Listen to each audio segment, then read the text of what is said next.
Para empezar, tenemos que preguntarnos qué es un modelo de optimización.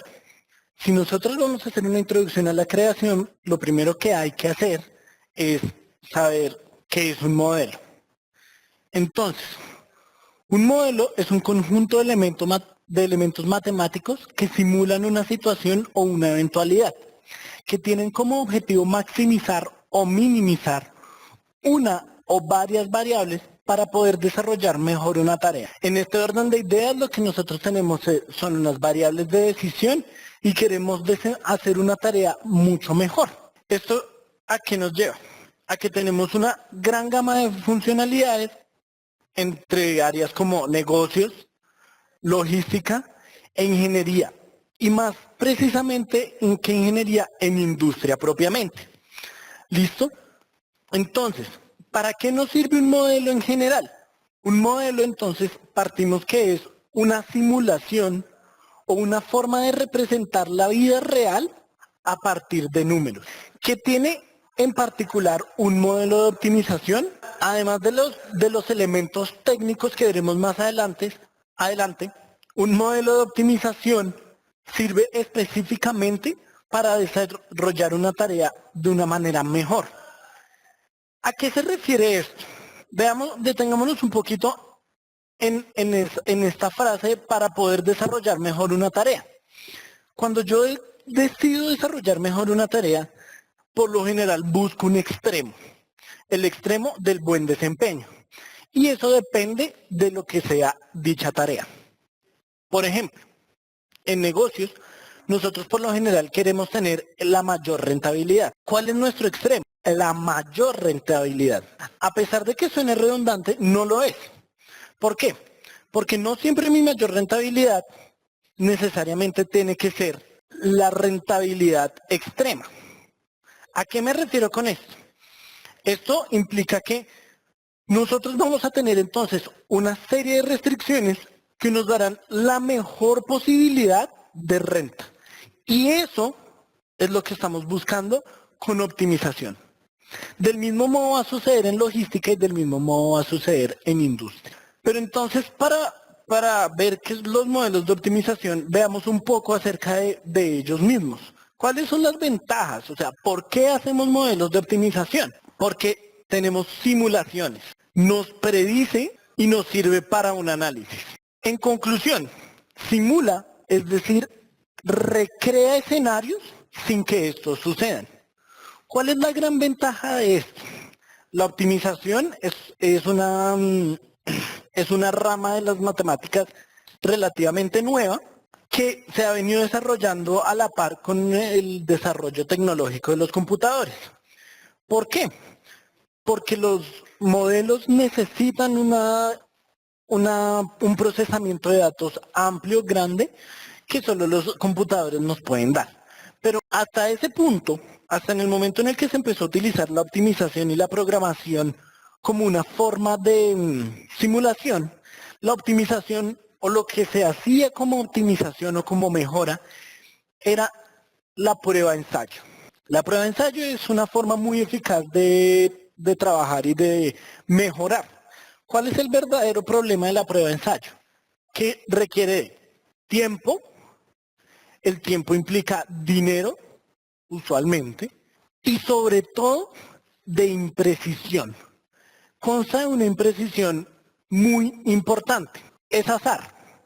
Yo ejecuto una tarea y si yo decido por ensayo errar mejorarla, yo debo cambiar mi forma de hacer esa tarea a ver si esta nueva forma en la que yo lo realizo me va a funcionar.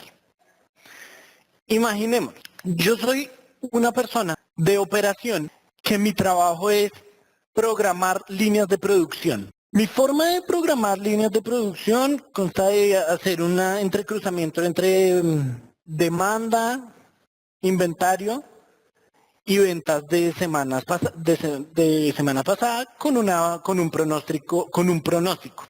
Esa es la forma en que se hace hoy en día, digamos, en una empresa X. Al trabajador Pepe se le ocurre y decide hacer una macro en la que él genera una forma de hacer hacer el cronograma de producción a través de una macro. Pero él no sabe si funciona o no. Es decir, él no sabe si mejora el trabajo, si lo hace mejor o no. ¿Qué implica esto? Esto implica que Pepe en algún momento, alguna semana, tendrá que dejar de hacer su trabajo como lo hace normalmente y hacerlo implementando la nueva herramienta que él diseñó. Para Pepe tenemos dos opciones: que funcione o que no funcione. Si mejora el sistema, probablemente haya hecho optimización. Optimizó la tarea de hacer la producción de industria. Pero si no funciona, Pepe habrá perdido el trabajo de esa semana. Además de eso, habrá perdido el tiempo que le invirtió implementando. Y no solo eso, sino que probablemente eso repercuta mucho más a largo plazo. ¿Por qué? Porque como su trabajo no quedó bien hecho esa semana, pues a la empresa en general le va a afectar. ¿Eso qué implica? Ese es el mayor, un muy buen ejemplo de cómo la optimización se hacía, un ensayo-error. Y a largo plazo, en un solo empleado, digamos que técnicamente uno no ve un impacto significativo. Pero en el momento en el que una industria decide pasar de manufactura a automatización, si no se simula, si no se hacen predicciones y si no se analiza sobre esa simulación, probablemente va a haber una gran pérdida de dinero, de tiempo y sobre todo de posibilidades. Entonces, eso, haciendo ya como volviendo al tema, entonces estamos hablando de las ventajas de crear modelos de optimización. Simulan, predicen y analizan. No obstante, presenta unas desventajas. ¿Cuáles son estas desventajas? La resolución, la complejidad y la estructura lógica. Resolución, complejidad y estructura lógica. Listo. ¿Por qué resolución? Para crear un modelo matemático, uno crea el modelo matemático y no es tan simple como creé el modelo matemático y ya optimicé. Para poder optimizar, el siguiente paso será resolver para ese modelo. Pero la resolución implica crear otro modelo. Es aquí donde entonces entendemos por qué la optimización no se daba de forma puntual o de forma formal, de manera formal, en la antigüedad, sino que es una rama bastante nueva. Porque estos modelos implicaban iteraciones. Es decir, en términos coloquiales, lo que crea un modelo de optimización, un modelo de resolución de un modelo, es una caminata a través de una función objetivo. Ya veremos qué es eso. A través de una función matemática donde revisa cuál es el mayor, cuál es el menor, y ahí se plantará como óptimo. Eso, algebraicamente, es muy complicado. Entonces, los modelos que existen para resolver modelos no sirven en todos los casos. Por esa razón existe una gran variedad de modelos de resolución, los cuales se implementan sobre un modelo. ¿Esto qué implica? Entonces esto ya parece un trabalenguas el modelo del modelo del modelo. Pero en general, en conclusión de esto, lo que quiere decir es que no siempre un problema se puede resolver fácilmente. Eso no quiere decir que no todos los problemas tengan resolución, siempre y cuando sean estructuralmente lógicos. Ahí vamos a la tercera desventaja, que es la estructura lógica. Un problema de optimización debe tener una estructura lógica mínima. Esto parecerá muy trivial, pero es muy importante tenerlo en cuenta. Y es que si yo quiero hacer un modelo de optimización, digamos en logística, donde yo quiero satisfacer una demanda y estoy sujeto a una restricción en capacidad de planta, yo jamás podré satisfacer una demanda si la demanda es mayor a mi capacidad de planta. Y eso es algo que la persona que plantea el modelo debe tener muy en cuenta. Eso es un ejemplo entre muchos, muchos, muchos. Y si uno se pone a pensar, realmente es algo muy trivial. Pero matemáticamente, el momento de escribir eso en una ecuación es muy importante definirlo muy bien. Y sujeto a la resolución y a la estructura lógica viene la complejidad. Para todo tipo de situaciones en el mundo real tenemos todo tipo de elementos matemáticos. Están ecuaciones diferenciales, ecuaciones ordinarias, tenemos sistemas dinámicos, tenemos integrales, tenemos variables fractales, tenemos variables enteras, variables binarias, complejos, números complejos. Todo eso requerirá de un tratamiento especial. Es decir, que mientras que un modelo se ponga más complejo o la simulación de dicha realidad se pone más compleja, el modelo puede empezar a tambalear y perderá su robustez. Sin embargo, estas tres desventajas jamás superarán la ventaja que genera un modelo de optimización. ¿Por qué? Porque aquí nos podríamos poner a pensar y decir, hey, un modelo es muy, muy complicado.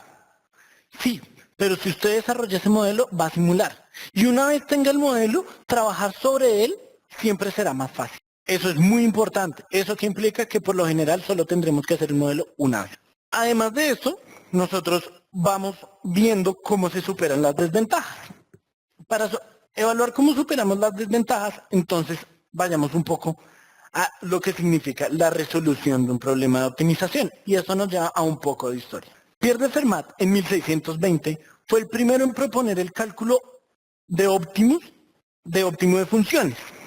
Es decir, él quería encontrar, por así decirlo, dónde se encuentran los puntos altos y los mínimos. En 1670, Newton y Gauss, en 1800, proponen algoritmos iterativos más robustos. Entonces, tenemos a Fermat, que él dijo, necesitamos encontrar óptimos. Es necesario hacer las tareas mejor. Tiempo después, Newton y Gauss dijeron, sí, hay una forma de hacer eso numéricamente. Y crearon un algoritmo. Y posteriormente, pasó 1600, 1800 y hasta 1940, debido a los extensos cálculos, Kantorovich introduce cálculos computacionales. Kantorovich, premio Nobel en Economía, fue el primero o el precursor de la optimización y de la programación para optimización. Entonces, ¿qué nace? Nacen solvers. Los solvers son modelos de resolución para modelos de optimización. Y estos solvers se introducen en el primer software por la empresa Lindo Systems. Posteriormente viene el desarrollo computacional, procesamiento de información a velocidades inimaginables. Nosotros estamos haciendo aproximadamente 10 sumas en 20 segundos. Un computador en esos 20 segundos alcanza a hacer aproximadamente 100.000 sumas. Entonces ahí ya mucho mejor. Desarrollo de métodos matemáticos y de álgebra lineal. Dejaron de ver ecuaciones como ecuaciones y crearon matrices y sistemas matriciales en los que se podían desarrollar estas ecuaciones simultáneamente. Estos métodos se empezaron a desarrollar y se mejoraron creando variaciones. Además de estas variaciones existe una gran cantidad de métodos para resolver. Así como les estaba diciendo que un problema puede ser complejo como tener ecuaciones diferenciales, eso ya puede ser de orden infinito, ya que puede haber ecuación diferencial de primer orden, segundo orden, tercer orden, etcétera, etcétera, etcétera. Tener heurísticos, fractales, logaritmos, exponenciales, binarios, enteros, dinámicos, etcétera, etcétera. Esto implicó que debían existir muchos modelos que pudieran resolver absolutamente todos estos problemas. Entonces se decide que se necesita un software para desarrollar ese modelo que se está planteando. Pero los primeros software, ¿cuál era el verdadero problema? El verdadero problema era que además de nosotros tener que crear un modelo para nuestra situación, debemos crear un modelo para nuestra resolución. Pero entonces eso implica que ahí sí ya no es tan eficiente hacer optimización. Y pues mal que bien la optimización busca la eficiencia. Entonces, no existen software especializados. En general, la gente utiliza Excel, el optimizador de Excel, que es un optimizador bastante bueno. Sin embargo, es una hoja de cálculo, que implica que tiene muchas limitaciones a la hora de hacer optimización. Hay problemas, los problemas normales, unos problemas muy básicos que puede resolver Excel. Pero en el momento en el que empiezan a existir más de 10.000 variables, Excel puede empezar a tener problemas, sobre todo por el tema del procesamiento de datos. Sin mencionar que su solver, solo tiene un solver, está diseñado para problemas mucho más pequeños y de baja complejidad. Además de esto, están las hojas de cálculo, están las hojas de programación, y estas hojas de programación también tienen solvers de optimización mucho mejores que las hojas de cálculo, pero siguen teniendo problemas. ¿Por qué? Porque siguen existiendo limitaciones. De este modo, se compilan todos los solvers en un solo software, y es lo que tenemos como GAMS. GAMS es la compilación de absolutamente todos los solvers de optimización en un software. ¿Qué implica esto? Que GAMS resuelve técnicamente cualquier tipo de problema, de la complejidad que sea, siempre y cuando esté estructuralmente bien planteado o lógicamente planteado. Entonces, tenemos a GAMS. Resuelve todos los tipos de problemas, todos los tamaños de problema, a un nivel de procesamiento bastante mejor que otro tipo de hojas de cálculo. Y lo más importante, y era con lo que estaba ahorita hablando, es que nos enfatizamos en hacer el modelo del problema, no el modelo del solver. Algo así como si GAMS tuviera vida, nos dice, usted dígame, métame las ecuaciones de su situación, que yo se lo resuelvo. Y eso es una gran ventaja a nivel práctico en la medida en que yo meto cebolla, digamos, como cuando uno cocina.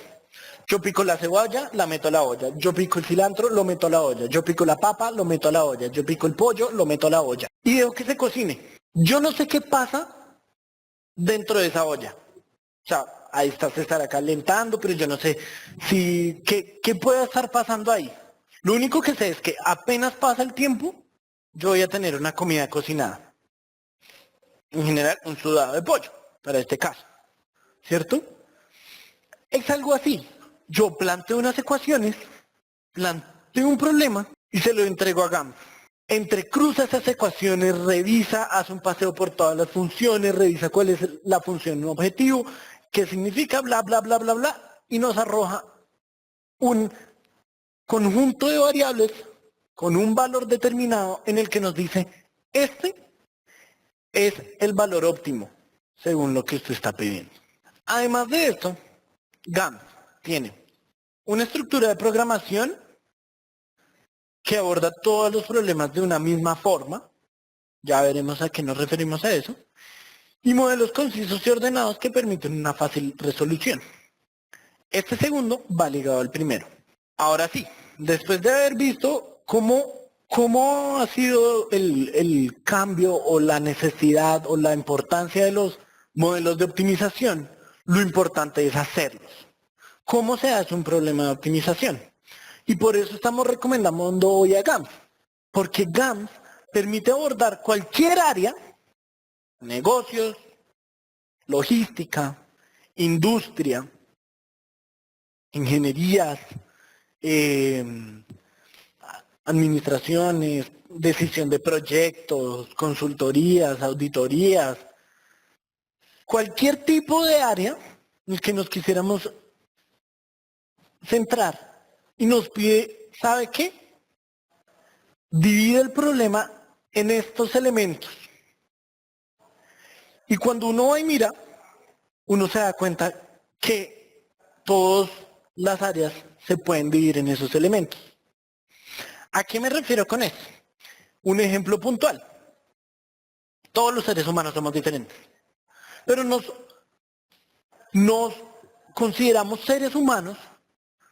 ¿Por qué? Tenemos dos ojos, tenemos una nariz, tenemos una boca, tenemos un pecho, tenemos un corazón que late, tenemos unos pulmones que sirven para transportar la respiración y el oxígeno, tenemos un sistema sanguíneo que nos transporta sangre por todo el cuerpo. Entonces, todos somos diferentes, pero a final de cuentas somos seres humanos. Entonces, todos los modelos serán diferentes, pero a final de cuentas se resumirán en unos elementos. ¿De qué nos ayudan estos elementos? De crear modelos muy concisos y ordenados. ¿Para qué? Para disminuir su complejidad y sobre todo entender lo que se está haciendo y que hagamos le quede más fácil. ¿Cuáles son estos elementos de los que estamos hablando? ¿Cuál es esa estructura de la que se está hablando? Primero, vamos a dividir todos nuestros problemas en conjuntos. Todos los elementos que tenemos en nuestro problema serán los conjuntos. ¿Para qué? Para agruparlos en la medida en que, bueno, ¿cuál será entonces en nuestro ejemplo del ser humano?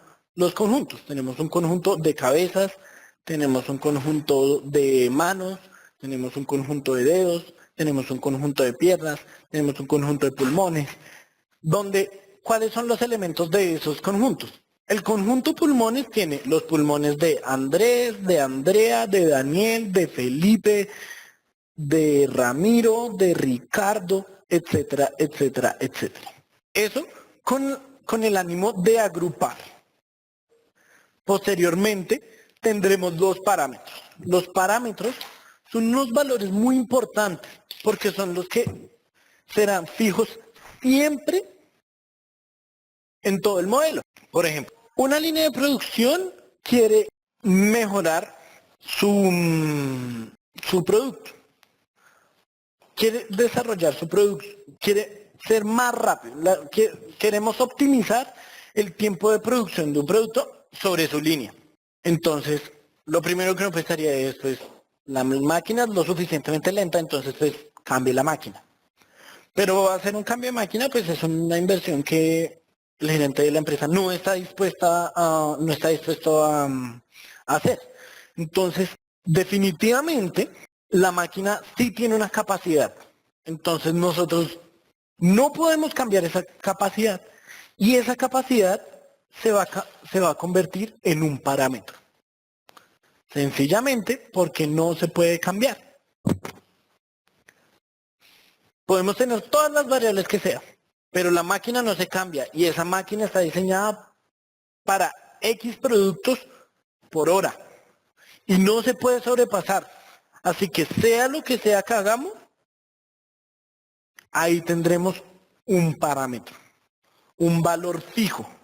Cabe aclarar, la restricción, y esto es muy importante que lo tengamos en cuenta, la restricción limita la cantidad de producto que yo puedo hacer. Es decir, yo no puedo hacer más producto que la capacidad misma.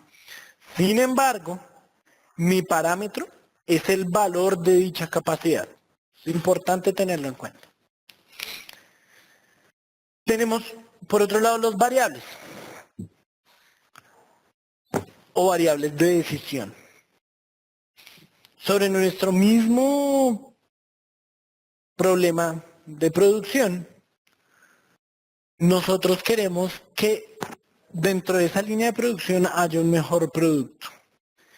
Y ese mejor producto lo podemos lograr variando el tiempo de mezclado, digamos.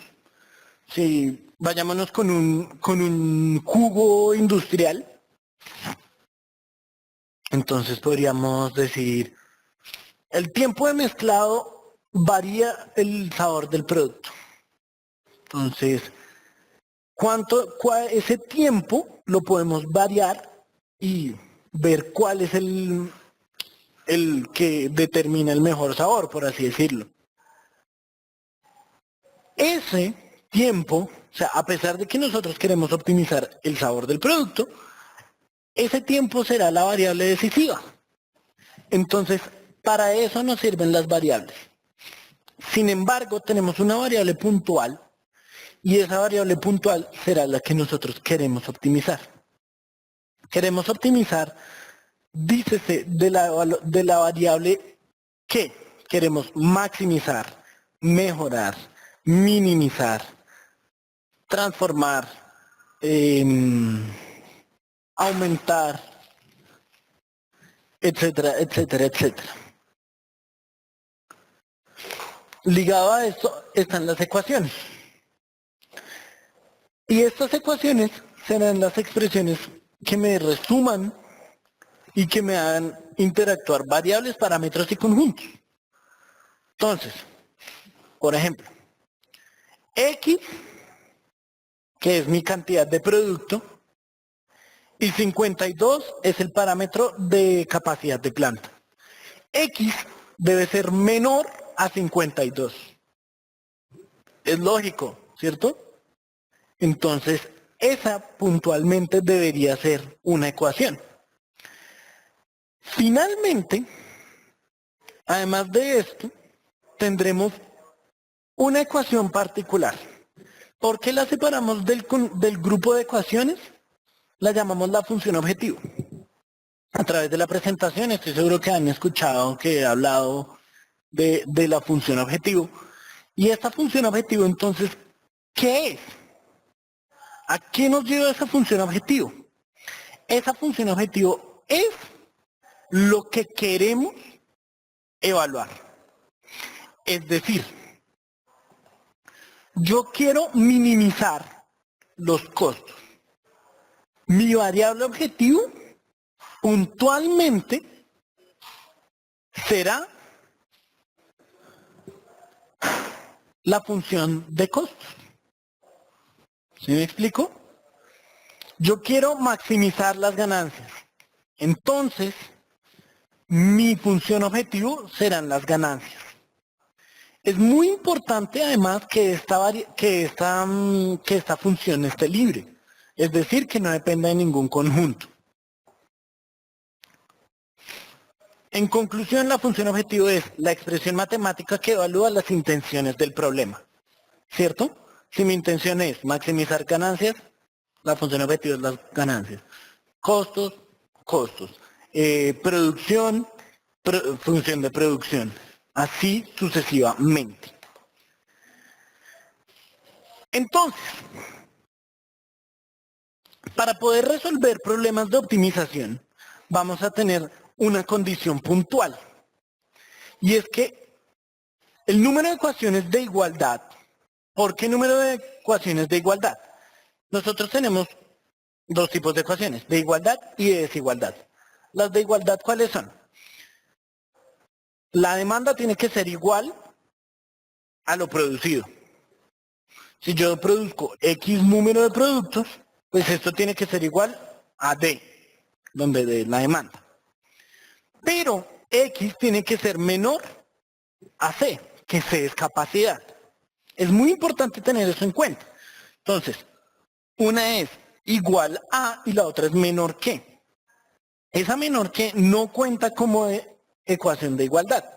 Entonces, la ecuación de igualdad es como la de la demanda. Entonces, el número de ecuaciones de igualdad que existan debe ser menor que el número de variables dentro del modelo. ¿Por qué? Si es mayor, tenemos un problema sobreespecificado. Es decir, tenemos muchas más expresiones que variables, lo que implica que nosotros tenemos un valor puntual para todas las variables. ¿Qué implica ese valor puntual?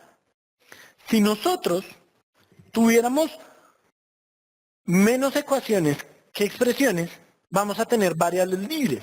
Esas variables libres nos permiten tener muchas soluciones para el modelo. Y eso es lo que nosotros queremos, tener muchas soluciones para el modelo y encontrar cuál de esas me produce el óptimo. Y eso es lo que hace el software, encontrar el óptimo en una cantidad de soluciones. Si yo tengo más y solo me produce una sola solución, pues no estoy optimizando exactamente. Y si son iguales, es lo mismo. Es un sistema de ecuaciones común y corriente que hay que resolver simplemente. Entonces, ya después de todo el marco que acabamos de hacer, veamos una aplicación. Este problema nos dice que se producen 200.000 barriles por día entre los 10 tipos de crudo y las 3 refinerías. Entonces, tenemos 3 refinerías, X1, X2, Y y Z. Eso quiere decir que X es una refinería, Y y Z son las otras, X1 y X2 son divisiones dentro de esa refinería. Entre las 3 producen 200.000 barriles por día.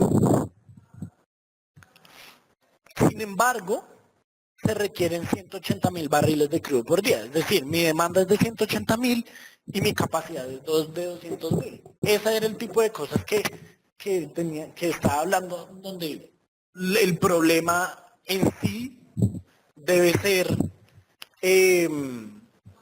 consistente. La refinería X puede operar por separado como 2 plantas diferentes, entonces lo que está explicando X1 y X2.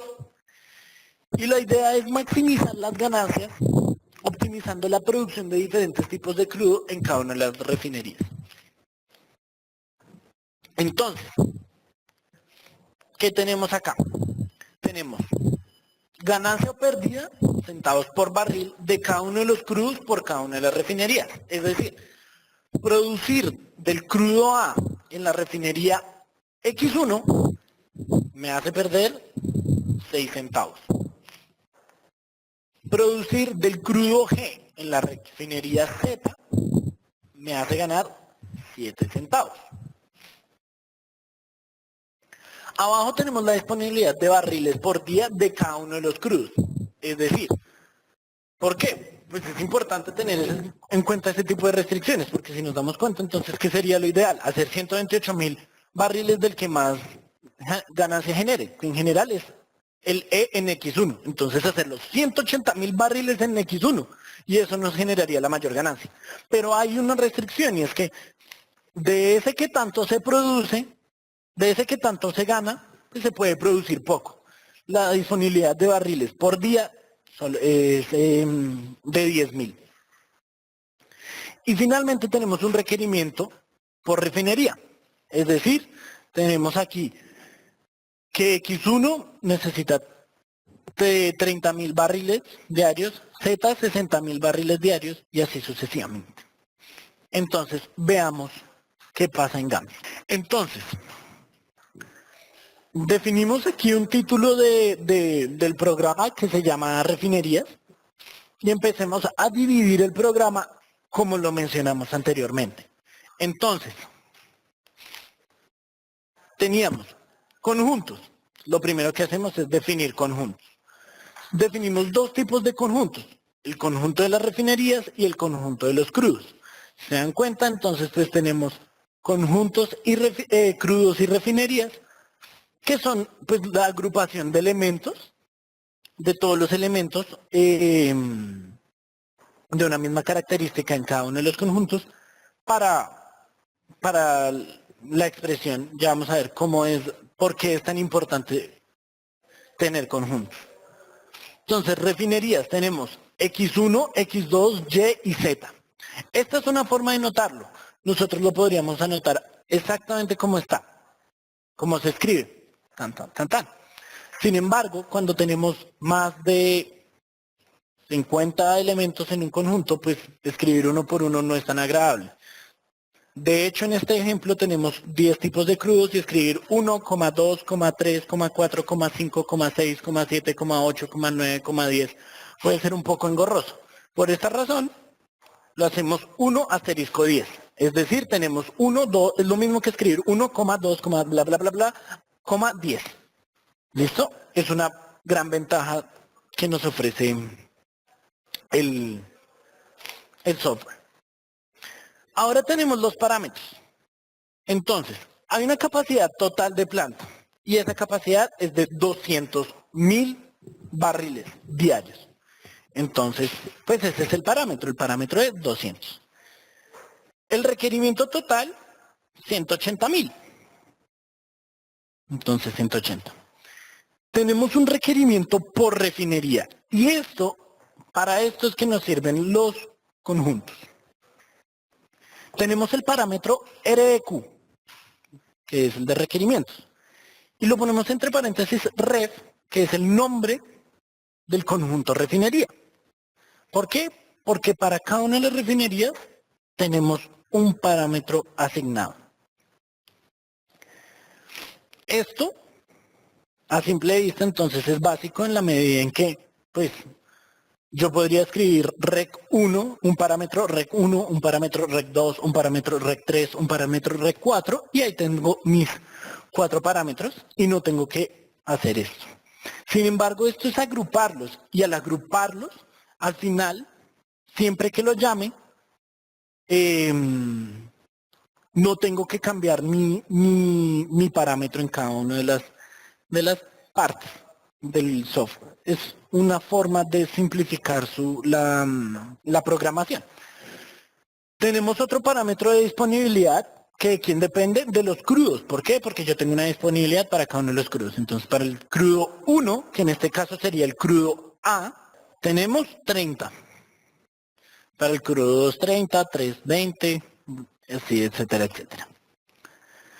Y tenemos una forma de introducir datos bastante cómoda, que es introducir los datos como tablas en sí. En general, y en casi todos los otros software, uno tiene que introducir estos datos como tablas, como matrices, perdón.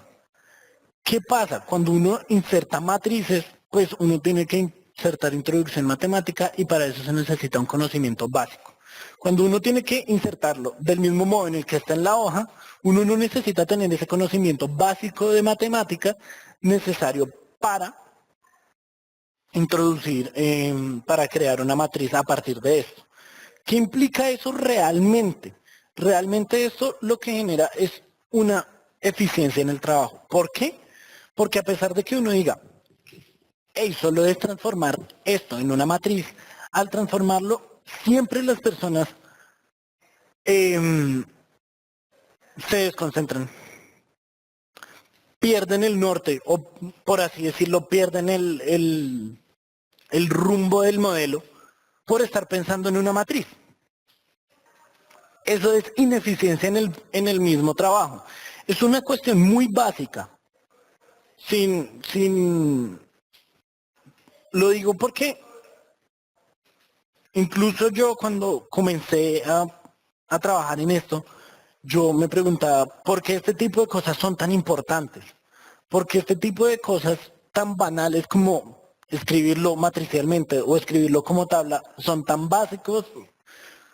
Pues en general, si una persona hace un modelo de matemáticas debe tener un conocimiento básico de matemáticas, entonces está en condiciones de transformar una tabla a una matriz. Pero para cualquier persona, cambiar de tarea genera ineficiencia en su tarea, en su trabajo. Entonces, pues si uno puede hacer el copy-paste, técnicamente, eso es lo ideal. Entonces, literalmente se hizo copy-paste y es la tabla que teníamos aquí. Entonces, esa tabla es una forma de llamar a los parámetros. Además de esto, tenemos variables. Dependiendo de la forma en que sean de las variables, tendremos una forma de problemas. Entonces, Variables positivas, variables negativas, variables enteras, variables dinámicas, variables binarias, variables heurísticas, variables fractales, etcétera, etcétera, etcétera, variables diferenciales. Entonces, aquí, digamos, nos permite llamar a estas variables como tal y no tener que crear una restricción para definirla. Es decir, hay dos maneras de llamar a una variable positiva. O variable positiva o poner posteriormente que esa variable tiene que ser mayor a cero. Entonces, eso técnicamente pues no varía mucho. Sin embargo, para variables más complejas como la binaria, yo puedo llamarla variable binaria, donde ya el software viene diciendo, listo, esa variable es 0 o 1, o puedo programar una forma en la que la variable sea 0 o 1. Entonces, eso es otra ventaja. Tenemos esta variable que es la cantidad de barriles vendidos de la refinería y refinería REF del crudo CRD. Es decir, aquí es donde se ve la importancia de los conjuntos. ¿Cuántos barriles tenemos? O sea, ¿cuántas variables de barriles tenemos? Tenemos variable para X1 del crudo A, X1 del crudo B, X1 del crudo C, X1 del crudo D, etcétera, etcétera, etcétera. X2 del crudo A, X2 del crudo B, etcétera, etcétera, etcétera. Y del crudo A y así sucesivamente, y con Z lo mismo. Eso nos da un total de 40 variables. Yo escribí 40 variables en 1, 2, 3, 4, 5, 6, 7, 8, 9, 10 caracteres. En vez de haber hecho 40 filas de variables. Ahí es donde empezamos a encontrar la utilidad de los conjuntos. No solo como compilación y compactación del problema, sino además como una forma de generalizar este tipo de cosas. ¿Por qué? Porque para cada refinería voy a tener un requerimiento y para cada crudo voy a tener una disponibilidad. Si yo tengo esos barriles por cada refinería y por cada crudo, yo solo debo sumarlos, como normalmente se haría. Y ya lo veremos. La siguiente variable es la variable objetivo. ¿Cuál es qué nos pide el problema? Maximizar las ganancias. Nuestra variable objetivo serán las ganancias. Después metemos las ecuaciones. Entonces, ya tenemos los conjuntos, ya tenemos los parámetros, ya tenemos las variables, nos faltan las ecuaciones. ¿Cómo entrelazar estos parámetros, estos conjuntos y estas variables en un problema? Entonces tenemos una función objetivo, requerimiento, disponibilidad y requerimiento total. Entonces, la función objetivo. La función objetivo son las ganancias. ¿Y cuáles son las ganancias? Las ganancias son la cantidad de barriles que se produzcan en cada una de las partes por su valor. Entonces aquí nos damos cuenta, es la doble sumatoria, porque queremos sumarlos todos, absolutamente todos.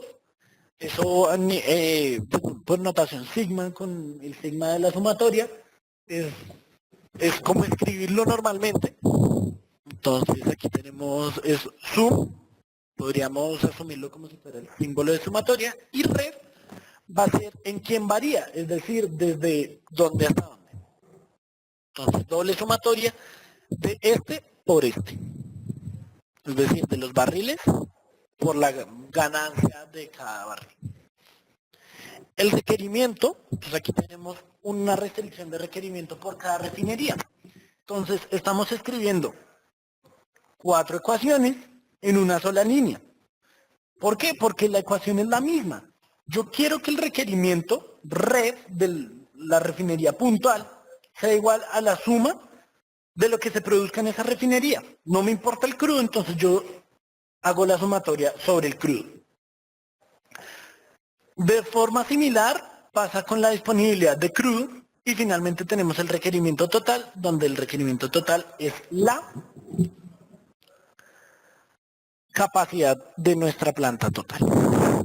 Finalmente viene las siguientes líneas. Definimos un modelo, entonces bueno, ya escribimos cómo se podría plantear el modelo y lo definimos. y decimos modelo de ejercicio 4, que para este ejercicio lo llamamos ejercicio 4, all. Este all implica todas las ecuaciones. ¿Por qué? Porque yo puedo resolver los modelos teniendo en cuenta unas ecuaciones sin tener en cuenta otras ecuaciones. Este option es para escoger el solver. Veamos un segundo aquí. Entonces, estos son los solvers que existen: AlphaSP, AMPL, Baron, BDMLP, Bench, Bonin, CBC, Conop, Convert, Ceplex, bueno, Simplex, más bien, Desis, etcétera, etcétera, etcétera. Y cada uno me resuelve un tipo de problema puntual. Veamos, el Baron me resuelve problemas de NLP, que son dinámicos no lineales, lineales, mixtos con enteros, mixtos con enteros lineales, y todos los que yo quiera, pues que estén con el puntico. Por ejemplo, no resuelve NCP ni EMP. Y finalmente, entonces ahí decidimos cuál es el solver, y ese solver era lo que estábamos hablando anteriormente, que nos indicaba qué modelo de resolución se iba a utilizar, y finalmente utilizábamos el solver, donde dice resuelva el ejercicio 4 usando programación lineal maximizando Z. Y yo le podría decir minimizando Z, pero pues en este caso queremos maximizar. Y corremos. Finalmente, tenemos aquí las variables. Level es el valor de la variable. B, el crudo X1, perdón, de la referencia 1 X1. Del crudo 1 no debemos producir nada. Del X1 a 2 no debemos producir nada, bla, bla, bla. De X1 a 6 debemos producir 20.000 barriles. Pues esto es un 20, pero está en miles, 20.000. X1 a 7, 10.000. Así sucesivamente por cada una de los barriles, y finalmente tenemos la función objetivo, las ganancias, 2.540 centavos por día. Claramente pues el problema es no ajustado, entonces los valores no son reales, pero el punto que nos interesa sinceramente es ver cómo llegamos a nuestra máxima ganancia de una forma fácil y segura. Entonces, esa sería como el ejemplo final. ¿Qué nos haría falta observar o pues tener en cuenta? Ver para qué sirve cada uno de los solvers, saber escoger el solver, así como ahorita escogimos el simplex. No siempre el simplex es muy bueno, sino que hay veces que es mejor escoger otros. Entonces, ¿en qué momentos hay que escogerlo? Programar con matemáticas avanzadas, ecuaciones diferenciales, logaritmos estocásticos, programación dinámica, programación entera, heurísticos, y un poco ya más técnico, ver cuál es la condición necesaria y suficiente para entender cuándo existen problemas en GAMS. Aplicaciones en diferentes áreas. Ya después de tener como toda la estructura básica técnica, pues se aplica en las áreas puntuales. Eso fue todo por ahora. Muchas gracias. Esto es introducción a los modelos de optimización con GAMS. Y si tienen dudas, por favor, soy todo, pues me las pueden hacer llegar por el chat. Ya estos últimos minutos los utilizaremos para dudas. Álvaro Muñoz nos pregunta: buenos días, ¿existen manuales en español? ¿Recursos bibliográficos de GAMS? Existen recursos bibliográficos. De hecho, GAMS, si pueden observar, uno va a la pestaña Help y aquí nos está el manual del usuario de GAMS, el manual de solvers de GAMS, y además aquí hay en la librería, si abrimos la librería de GAMS, todos estos son ejemplos de diferentes áreas en GAMS. Entonces ahí plantean el modelo y todo. En español he visto, son más difíciles de conseguir, digamos que los que acabo de presentar son todos en inglés, Y, pero en español puntualmente he visto un par, pero no sabría dónde conseguirlos. Pues uno podría ponerse a buscar en internet propiamente y encontrar. Hay muchos manuales, digamos que no completo como tal, pero sí por secciones de cómo utilizar GAMS en español, ya que, o sea, solucionando la pregunta puntual de recursos bibliográficos de GAMS en español. Si no estoy mal, en Amazon venden un libro de manual de GAMS, pero de eso no estoy muy seguro. Jorge Enrique Zapata nos acaba de poner el link donde se encuentra un manual, no, yo no lo conocía, un manual en español de GAMS, de cómo hacer modelos en GAMS. Sin embargo, el manual de usuario de GAMS es muy bueno. ¿Se puede trabajar heurísticas en GAMS? Sí, se pueden trabajar heurísticos en GAMS. Nos pregunta Wilmer Martínez. Sin embargo, bueno, pues yo personalmente nunca he trabajado con heurísticos en GAMS. Sin embargo, sí he visto, el manual tiene una sección puntual para trabajar heurísticos. Entonces, pues eso implica que también está diseñado para tal. No sé cuáles son los modelos de SGE y tampoco sé cuál, bueno, Julio Humérez nos pregunta si se pueden trabajar modelos de SGE en GAMS y ejercicios de single sourcing. No sé cuáles son los ejercicios de single sourcing ni los modelos de SGE. Yo no tengo el MUX de GAMS. ¿Hasta cuántos no se pueden modelar dependiendo de la licencia que tenga? Sin embargo, sé que aproximadamente lo que más he escuchado, un ejemplo, es que ha llegado a utilizar variables de 100.000, pues problemas de 100.000 variables. Eso ya depende de cuántas variables tenga por nodo. Si yo tengo un nodo y ese nodo tiene 100.000 variables, pues puedo trabajar un solo nodo. Pero si en cada nodo tengo dos variables, pues puedo trabajar 50.000 nodos. Entonces eso depende de cómo se plantee el problema. Héctor Mora nos coloca un link de ejemplos de GAMS. Entonces aquí podemos ver el link que nos envía Jorge Zapata, perdón. Bueno, si no hubo más dudas, esto fue todo por ahora. Espero les haya gustado. Mucha suerte. Bueno, aquí Eric Gómez nos hace una pregunta. En la resolución del modelo en la columna marginal sale EPS. ¿Podría explicar qué significa y qué consecuencia tiene? No, el significado de EPS no, pues digamos que no hay una consecuencia puntual.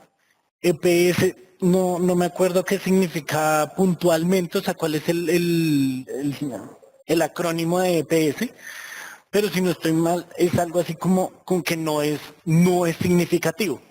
Esa columna marginal, sin embargo, pues para tener en cuenta es aproximadamente cuál puede ser la desviación de la variable, por si se llegase a tener dudas o sea, como no siempre la variable es tan exacta. Entonces se puede tener esa marginalidad. Sin embargo, la marginalidad aquí no es relevante para este problema puntualmente. Y EPS quiere decir que es una marginalidad muy pequeña. Sí. Entonces hay ceros y hay epsilon, entonces hay EPS que es muy pequeño. Entonces no tiene como tal una consecuencia. Lo ideal sería que la marginalidad fuera cero siempre, pero eso nunca pasa, sobre todo si son varios valores enteros. Bueno, nuevamente les agradezco mucho la asistencia, que tengan un muy buen día, muy buen fin de semana y hasta una próxima oportunidad.